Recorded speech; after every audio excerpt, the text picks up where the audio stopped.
Hey all, here are OS Reviews. You're watching our video review of the LeEco Le Pro3 AI. AI stands for Artificial Intelligence, and that's because the company has built in a competitor to the likes of Samsung's Bixby, Amazon's Alexa, and Apple's Siri. It's called Lele, and it's specifically catered towards the Chinese demographic, because in China, Google services are banned, so you can't use Google Assistant, and as a result, aside from Siri, there's very few phones that have artificial intelligence as a digital voice assistant that also learns your habits over time. However, as an exported smartphone for Europe and for the US, it doesn't differentiate the phone as much from other traditional Android devices that already have Google Assistant built right on in as a free feature. Regardless, the Le Pro3 AI has very good specifications for the price. You can find this in the links down below for only $145. At that price, I think this is one of the best value smartphones that you can purchase as an unlocked device. It features a 5.5-inch full 1080p display, and this is the first time that LeEco has really refreshed their design language since the first phone that they came out with in early 2016.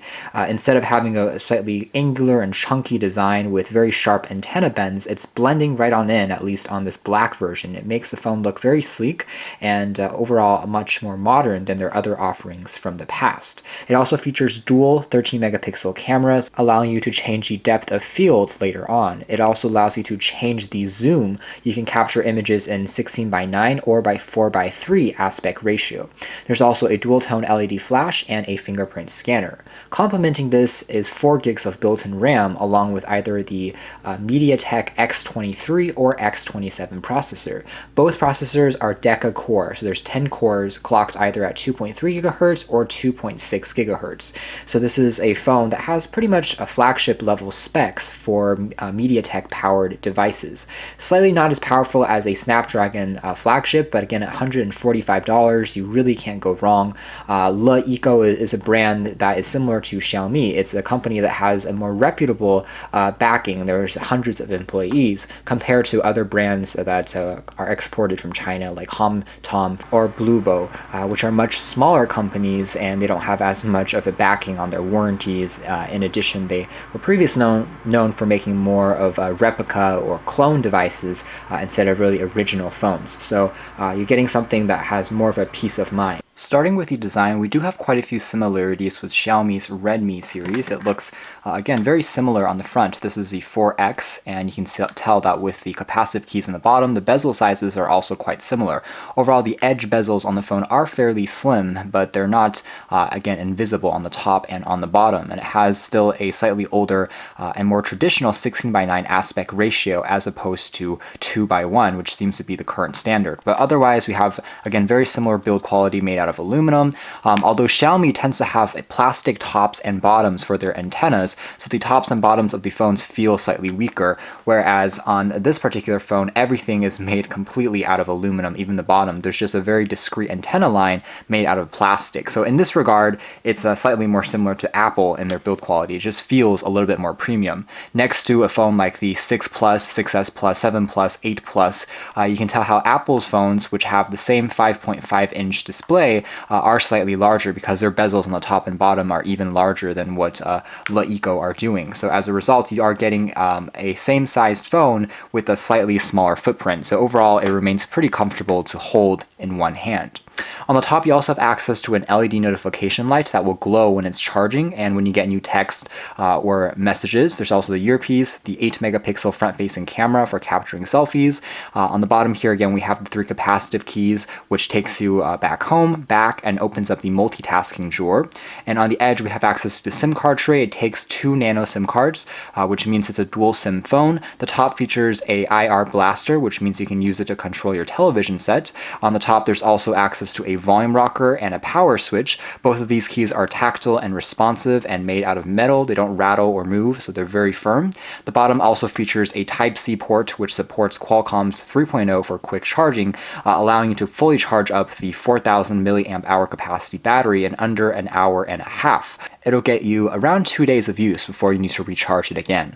On the back, again, we just have the LeEco logo, the fingerprint scanner, and that camera. Now you can tell that we've now applied a sticker onto the back because because it's a very quirky design. The two camera lenses looks like an eye, the two-tone LED flash looks like a teeth or a mouth, and so the company has actually included a few decal stickers in the box, which allows you to customize the camera lens just to give it a slightly more fun, quirky look, and it certainly sets the design apart from other cameras and also other phones on the market. The fingerprint scanner is fairly quick and responsive. It's not the fastest I've seen, but as a whole, it's fairly consistent and easy to use, and you can program up to 10 fingers for unlocking the phone. You can also go into the settings and change the way that you want these backlit keys to be on, so you can turn them on completely, you can also turn them off completely, or turn them off after a few seconds of inactivity. You can tell that the display, which is using LCD technology, remains quite vivid and bright. It has an IPS technology, so viewing angles are also pretty decent, and as a whole, it remains a pretty enjoyable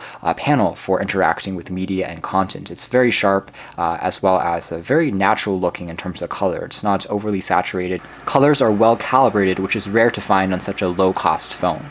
Something I liked about EUI, or Ecosystem UI, built on top of Android is it has quite a few smart optimization features, especially for a phablet with a 5.5-inch screen. So from the lock screen, if I don't want to use the fingerprint scanner, I can swipe up to unlock it using a password or using a pattern.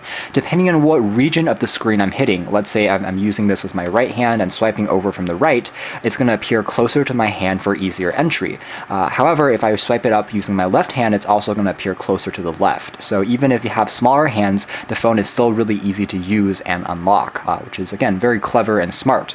Similarly, in the main screen, I can just drag down from any region and the notification shade will pull down. Now, EUI is closer in spirit to something like iOS, or at least Xiaomi's MIUI, than a truly stock version of Android. And that's not going to be everyone's cup of tea, but over time I found it to still be a pretty responsive as well as enjoyable system that's easy to understand, and I think that even first-time smartphone users will appreciate its simplicity. So the notification shade only tells you notifications. You can also peek at the time and date by just putting your finger on the top here, and if you want to access your multitasking, you tap on the key down below here, and that brings up this panel similar to iOS where you drag up to have access to the programs you currently have open. I can swipe to close it off. I can also adjust the screen brightness. I can toggle between Wi-Fi, Bluetooth, and other GPS services. I can also tap and play on music, and up top I have some additional shortcuts for useful utility features. That includes quickly launching the camera, launching the calculator. I can also quickly launch the torch or the flashlight. In addition, there's also access to a screen capture key. There's also the alarm, accessing memos, the compass. There's also a QR code scanner built right on in using the camera, which works very well. And there's also additional settings that you can toggle through. So you have all of these controls at a quick glance, which is actually quite useful. Afterwards, the bottom key here, the look key, is basically just your home key. It's going to always take you to this panel if you're in a specific app, and if you long press on this key, it will bring up the Smart AI Assistant. I've actually turned Lele off because it only supports Mandarin Chinese, and I've replaced it with the regular Google Assistant, so it's pretty much like any other stock Android phone in this regard. So for instance, what's the weather today? It's Sammamish today. It'll be rainy, with a forecasted high of 41 and a low of 37. Here, there's also additional ways to program these two keys by long holding. So for instance, I've programmed it so long holding the back key automatically turns on the flashlight as a quick launch feature, and also long holding on this key turns the screen off. So again, you can customize what these two keys will perform in the settings, which is pretty cool.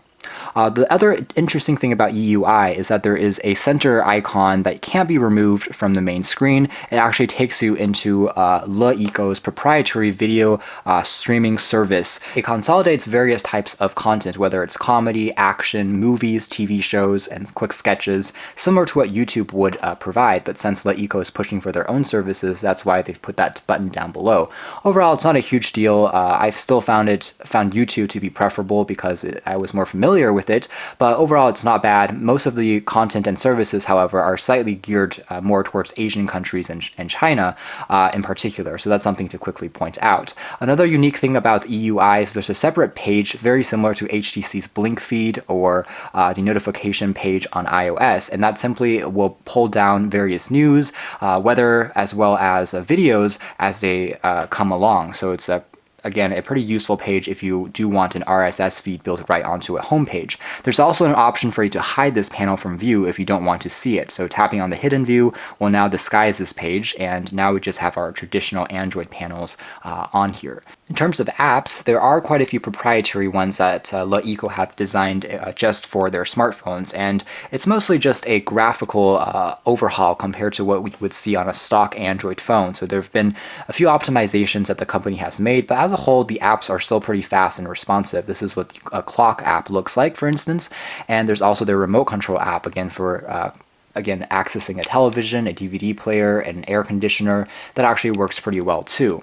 Other things that you can see here include a custom web browser. I'm actually not sure what browser they're using. They probably designed it from the ground up, it seems, and there you have quick launch shortcuts to Netflix, Engadget, Yahoo, New York Times right here, and I can also directly start typing or scan a QR code from the browser directly. Interestingly, you also have Chrome built right on in. In fact, you have all the Google services baked in as well, which is very convenient, from Gmail, Maps, YouTube, Drive, to Photos and voice search. So you have access to all of those. The Compass app is very simple, but also not quite as fancy looking as Xiaomi's and Apple's offerings, where you can tilt it above 90 degrees and use the camera as a viewfinder. It's almost an augmented reality app. On here is just a traditional compass. Other things, you have access to notes. So if I take a look at this first note here and pop it up, we have access to the stock Google keyboard built right on it. I can also use voice recognition. Because the screen is very sensitive and supports multi-touch, it's actually very lucid and easy to type along. You also find access to Yahoo Weather as a built-in app, so this is really the only bloatware that you'll find, but overall it works pretty well. And of course, if you don't like this, you can always install whatever weather app that you'd like from the traditional Play Store, which is available on this phone. Other apps that are proprietary include the video player. It supports various codecs, and there's also a dedicated music player that has been designed just by the manufacturer here. You can sort content by song, album, artist, playlist, and genres, and afterwards it has a fairly attractive way of displaying your content as you're playing it. Now, the speaker quality on this phone is only average, I would say. It's a mono speaker that comes out from the bottom here. LeEco were actually one of the first companies to get rid of the headphone jack, which is unfortunate, but it uses a USB Type-C port for getting digital signals sent out, and LeEco actually won a CES Innovation Award about a year ago for providing pretty good USB Type-C earphones that are cheap but reliable and deliver hi-fi quality. However, the AI edition does not pack those headphones in the box. You do, however, get an adapter in the box, so you can still plug in traditional 3.5mm jacks after using a small little adapter that they give you.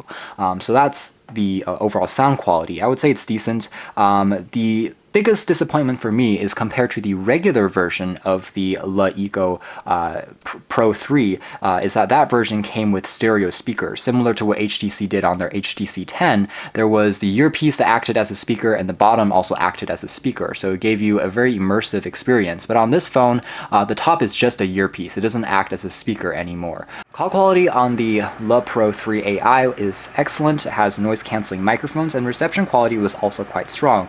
I tested it out with AT&T and T-Mobile here in the United States, and it consistently got roughly 3 to 4 bars of reception. So in terms of voice calls, no real complaints there. Next, let's talk about the web browsing performance. I'm going to use Chrome here just because again, I prefer this slightly compared to the built-in browser that they have. It's not stock Android, and we're going to try loading up the New York Times as a quick demo of its capabilities. So let's tap on that, and as a whole, it remains pretty fast and responsive. But it's not quite as flagship level as a Snapdragon, let's say 820 series or 830 series processor. So you'll still have to wait occasionally a second to 2 seconds longer for everything to load. Wi-Fi reception, however, remains also quite strong, and as a whole, loading pages like the New York Times, which are complex and filled with images as well as ads, still poses no real issue for the processor and for the RAM configuration on board. Overall, again, this makes for a very enjoyable web browsing experience, especially with the impressive display that LeEco have packed in. Now a sample of video playback and the speakers.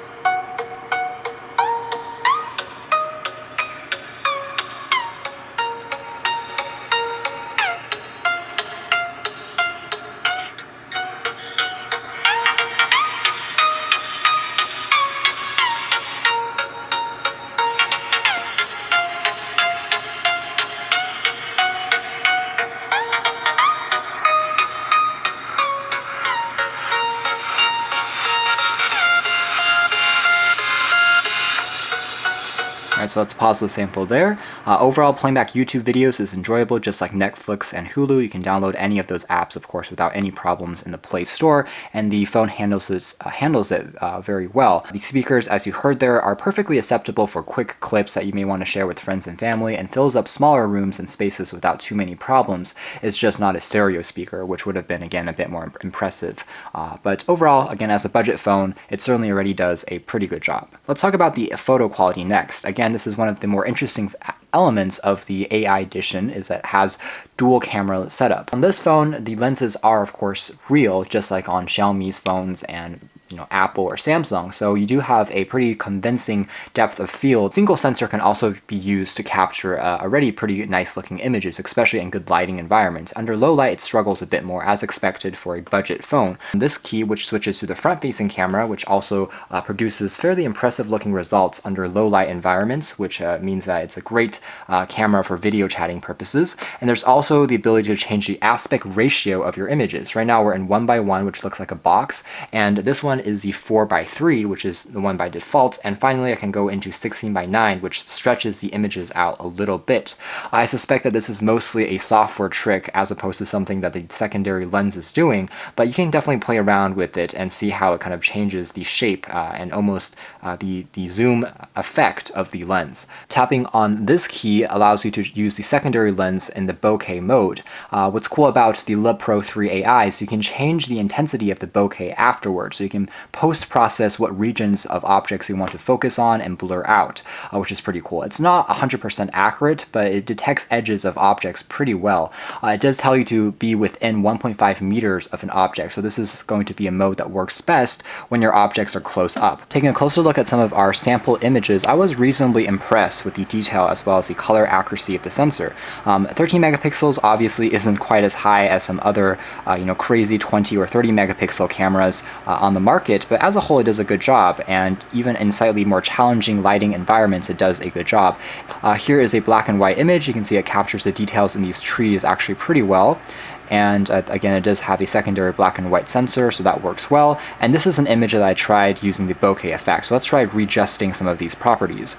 So I can actually change this image by tapping on different regions now to have different parts in focus or out of focus. So for instance, if I no longer want the bottle in focus, I can tap on different parts. Let's say if I do want the bottle in focus, I can also change the intensity. So that changes f0.6, so now the background is completely blurred out versus something in between or at the lightest setting. So you can customize all of these different settings to your liking, and when you're satisfied you can tap on save, and as you can see here, it actually recognizes the edges pretty well. Sometimes it struggles a little bit with softer edges, but the bottle's shape is mostly retained, and now we have this crazy kind of blurred effect going on. So here's another image that I tried using the bokeh mode, and some other indoor shots using the flash. It illuminates subjects pretty well with the two-tone illumination, and some other objects that are up close. Capturing the details, it does a pretty good job. Also, of course, in outdoor shots, it does a reasonable job as well. So as a whole, I would say this might be one of the best cameras for a LeEco phone that I've seen yet, in terms of being fun to play around with, but also having a pretty accurate sensor in terms of capturing colors and details. And for $150, it definitely is one of the best cameras that I've seen on a smartphone. I think that it slightly edges out some of Xiaomi's Redmi offerings, because at that price point, you'll have only a single lens setup. In system settings, I want to show some of the more unique aspects of EUI that I found. So under display, you can actually change the color mode. So if you want it to be vivid mode, natural, or soft, you can actually change the color temperature of the display, which is a pretty neat trick on such a low cost, again, smartphone.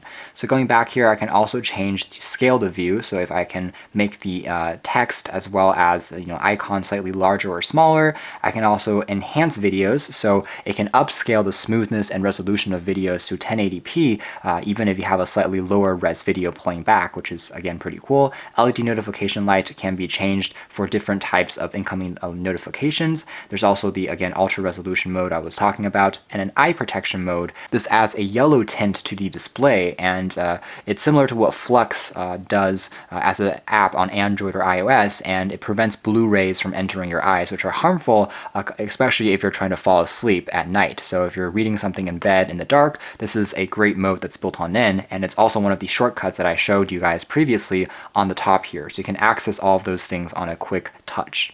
Other accessibility shortcuts include a 3-finger screenshot, so you can drag down like this to capture an image which you can then edit, frame, or send to friends and family. Definitely built in some unique accessibility as well as controls that you can customize a phone with that makes it slightly more usable for some folks. That's more or less it as far as our review of the LeEco Pro3 A.I edition. This is basically the same conclusion that I emphasized at the beginning of the video, which is for only $140, it remains one of the best mid-end / budget smartphones on the market.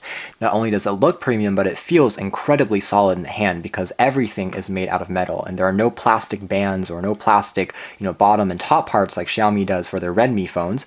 Everything here is made completely out of metal, and they have a design philosophy very similar to phones that may be costing $1,000 or higher. So the build, the way that everything gently curves together, the attention to detail, the hardware at least is certainly a device that seems like it should be many times more expensive on paper. UI is not going to be everyone's cup of tea, but personally I found it to be still quite attractive, especially since you can customize many of the elements. If you don't want to use certain programs or certain apps, you can simply hide them from view, and as a whole I found the system to still be quite responsive and fluid, even for gaming use.